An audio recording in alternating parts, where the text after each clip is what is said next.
স্বাগত বন্ধুরা।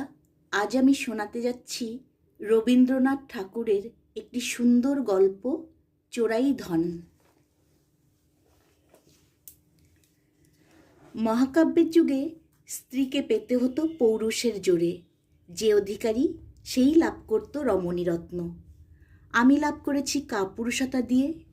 সে কথা আমার স্ত্রীর জানতে বিলম্ব ঘটেছিল, কিন্তু সাধনা করেছি বিবাহের পরে। যাকে ফাঁকি দিয়ে চুরি করে পেয়েছি, তার মূল্য দিয়েছি দিনে দিনে। দাম্পত্যের সত্য সাব্যস্ত করতে হয় প্রতিদিনই নতুন করে। অধিকাংশ পুরুষ ভুলে থাকে এই কথাটা।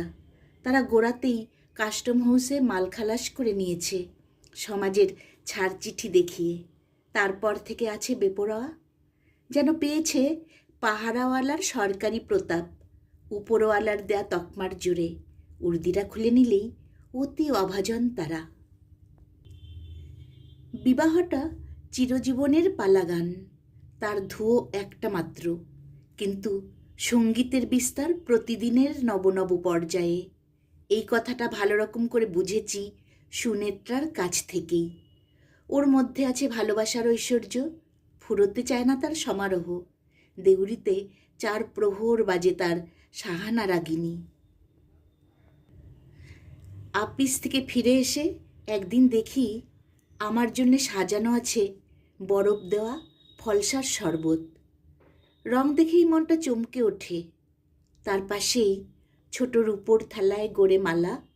ঘরে ঢোকবার আগেই গন্ধ আসে এগিয়ে। আবার কোনো দিন আইসক্রিমের যন্ত্রে জমানো শ্বাসে রসে মেশানো তালশ্বাস 1 পেয়ালা, আর পিরিচে একটি মাত্র সূর্যমুখী। ব্যাপারটা শুনতে বেশি কিছু নয়, কিন্তু বোঝা যায় দিনে দিনে নতুন করে সে অনুভব করেছে আমার অস্তিত্ব।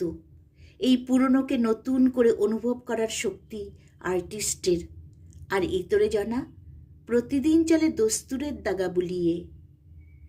ভালোবাসার প্রতিভা সুনেত্রার, নব নব উন্মেষ শালিনী সেবা। আজ আমার মেয়ে অরুণার বয়স 17, অর্থাৎ ঠিক যে বয়সে বিয়ে হয়েছিল সুনেত্রার।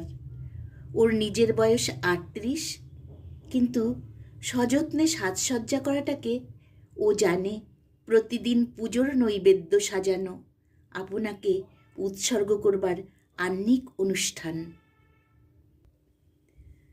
সুনেত্রা ভালোবাসে শান্তিপুরে সাদা শাড়ি, কালো পাড়ওয়ালা।